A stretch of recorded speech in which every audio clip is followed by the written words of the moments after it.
Legion Tactical Cutlery. Hold the line! Hey everyone, how you guys doing? It's Gruggs here. Legion Tactical Cutlery. Welcome back, troops, Legionnaires, and new recruits. As always, appreciate you guys checking out my channel.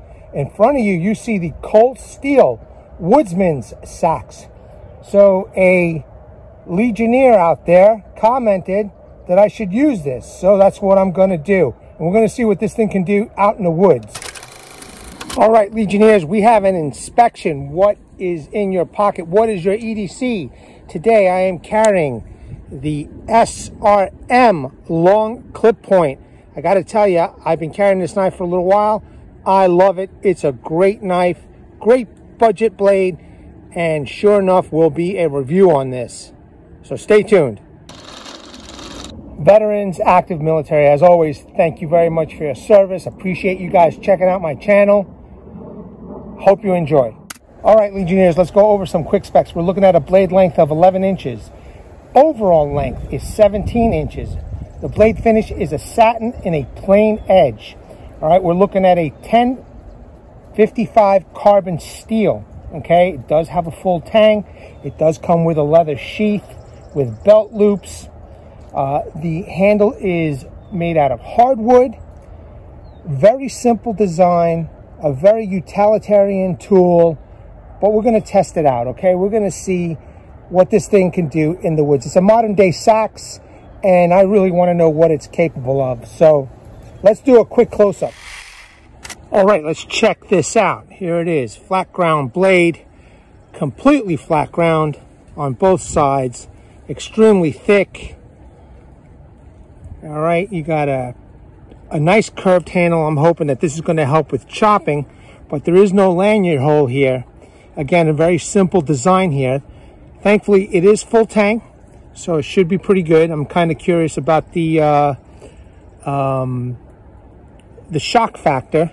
So now this is a little discolored, the blade, as you could see. That's because I did cut up, I think, a chicken or a turkey with it, just to show how food prep was easily accomplished with such a tool.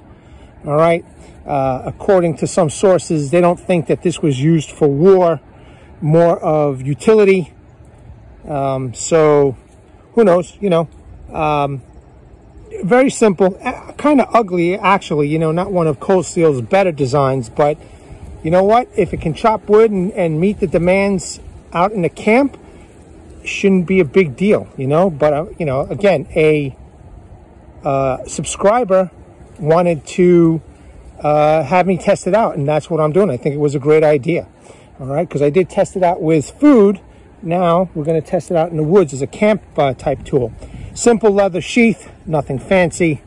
Okay, it's got some belt loops that aren't even adjustable. I mean, cold steel really needed to redo this sheath in my opinion, but functional nonetheless. Let's put the knife in here. Okay, it goes right in. Pretty simple. There's really not much to you know, to be excited about this knife other than its utility. All right, so the plan is, Legionnaires, is to chop up this piece of pressure treated fence post. Now, if you remember the last video I did, I picked this up from Home Depot. This was bottom of the skids. Nobody wanted this piece. It's gnarly, it's hard, and it should be a good test for 1055 steel. All right, let's get this done.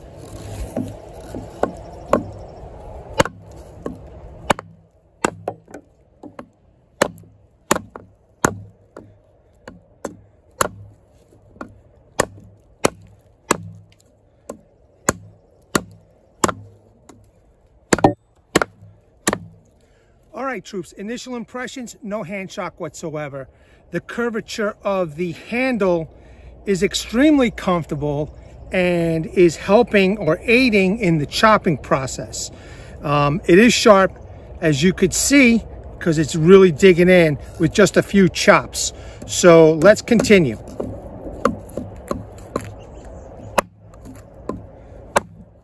It's definitely digging in. Now, I doubt our ancestors would have used this to do any kind of chopping.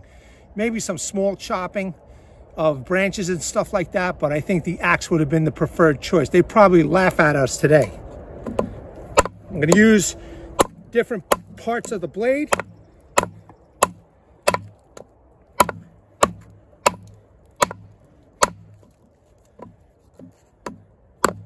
Definitely chewing up this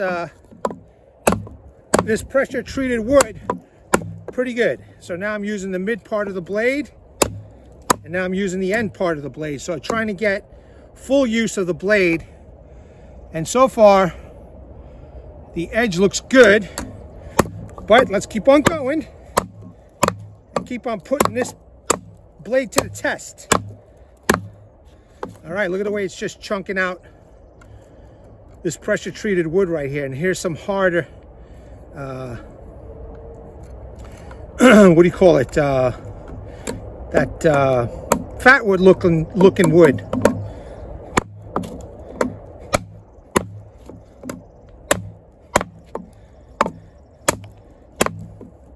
Now I definitely have control. Definitely the curvature of this handle, as ugly as it looks, and let's face it, that's ugly. As ugly as it looks, I've definitely got the control. I'm definitely making sure I'm hitting where I want to hit.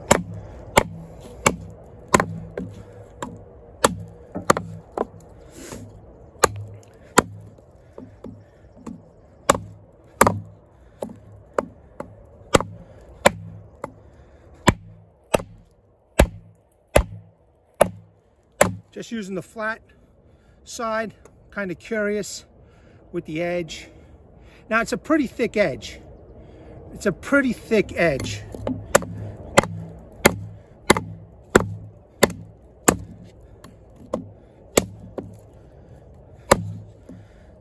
That looks like a nice knot in there. I don't know if you guys could see that. Hopefully you can, but that's a knot right in there. So good test. Let's make sure I cut in the same vicinity and I don't have to start all this over again.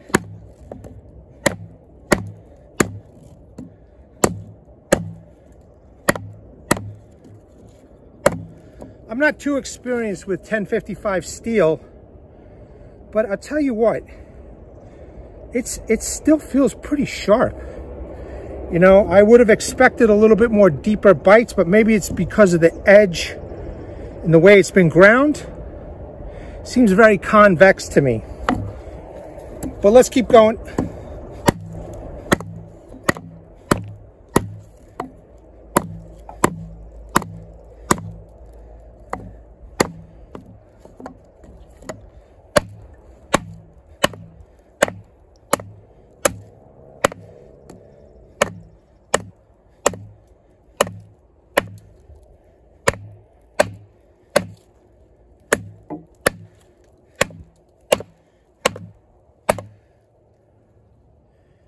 Definitely not biting in as I would have expected.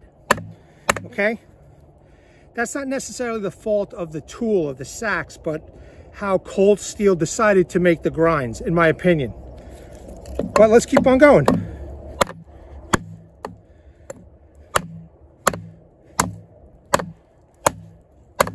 We're almost there, troops.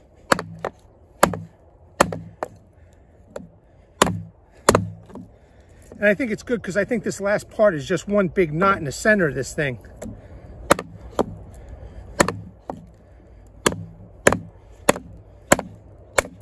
Using the front part of the blade, lots of control. I'm hitting exactly where I want to. There we go. That was a nice deep bite. That's another nice deep bite. We're almost there.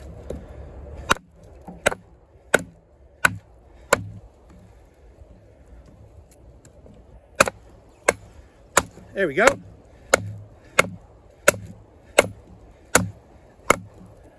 Look at that. That's definitely a huge knot. Good test. Good piece of lumber to do this kind of testing.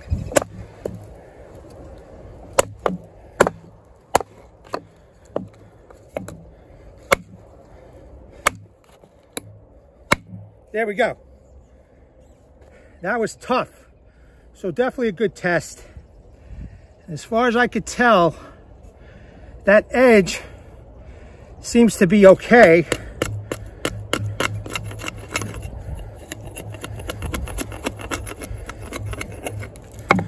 I don't see any rolls or dents, and I'm sure it has something to do with the convex grind, but it still feels sharp.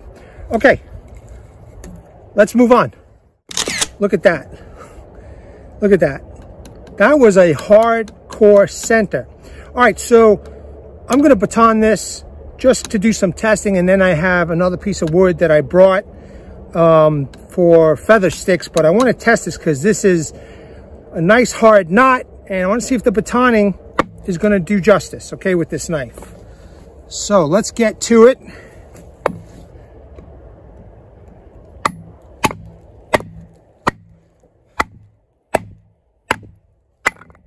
Yep, check it out.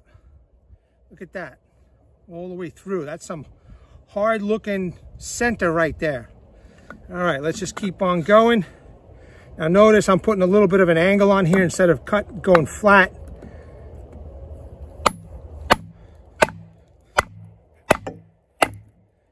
Awesome, awesome. Very good, very good. Let's just keep on going.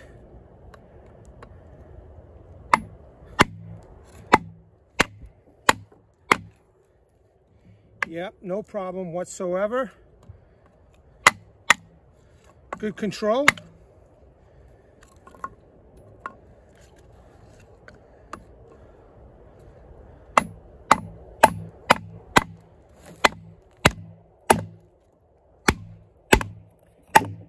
Now I'm going to town on this thing, man. Okay. So far, so good, guys. All right. I'm pretty satisfied with that. Let me just check the edge.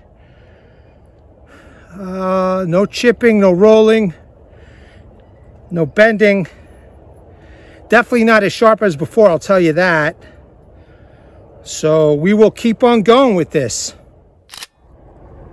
All right, feather sticks coming right up. We're going to make halves and then quarters, okay? See how far I could take it down. Now, one thing I did notice, troops, and I need to bring it to your attention, the pins started coming loose from all that banging. As you can see, there's a little gap right here. Okay, there's a little bit of a gap right there. Let me see if I get that into a proper focus. So I had to tap in the pins. So the construction is not as good as I thought with this one. Now, just to make clear, this was pre-GSM purchased. But if I'm not mistaken, I think the Windlass company makes these knives. So this is probably made in India, okay? Well, you know what? Let's keep going forward. Yeah, I could definitely feel the handle is a little on the loose side. It's actually going back and forth.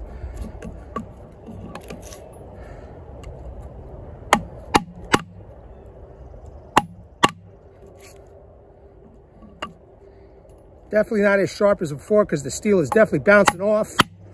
The wood, well, at least it split the wood. It made two halves. Let's make quarters.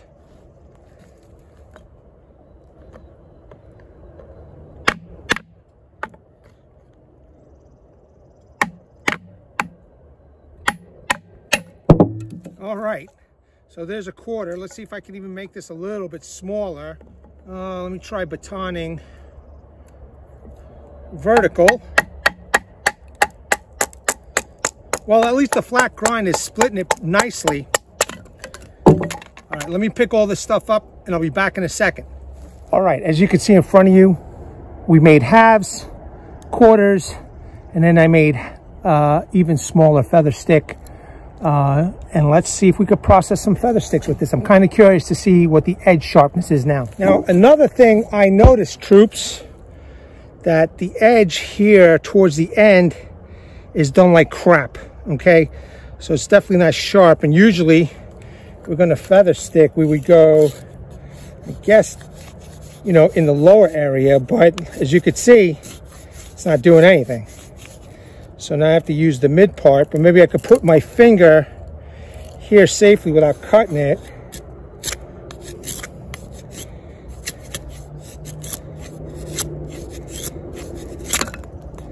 Well, it's definitely making curls.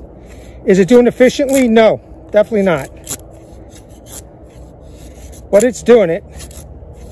You definitely, if you're going to use this and take this into the woods, you definitely want to take some form of sharpening system with you to, you know, sharpen up the edge a little bit.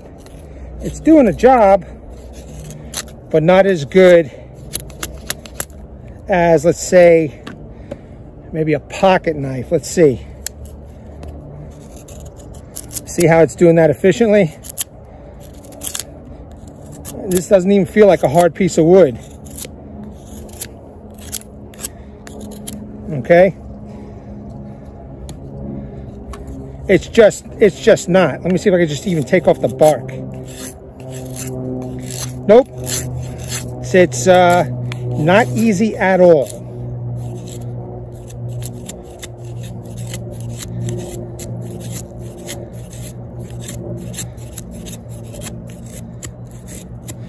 This also might be because of the convex type grind. This did very well in the kitchen. I don't think I would take this out into the woods though. Gonna have to use some glue here, I'm assuming. If any of you guys have a suggestion of what to do here, I definitely want to glue this back, maybe glue the pins. I probably would regrind this, but then again, how would, you know, if it's reground, how does the steel work? How does it function after that? Yeah, this, it's doing it, just not efficiently, troops. Okay, cool for a collection. Would I take this out into the woods? No way, no way, not at all. All right, Legionnaires, here's some hard truths. You know, as much as this knife is pretty cool, it does have some issues with it, okay? The handle, you know, got loose. I could fix that with some tape, but for the amount of money that you pay for this, that really shouldn't happen. So Cold Steel needs to take a look at that.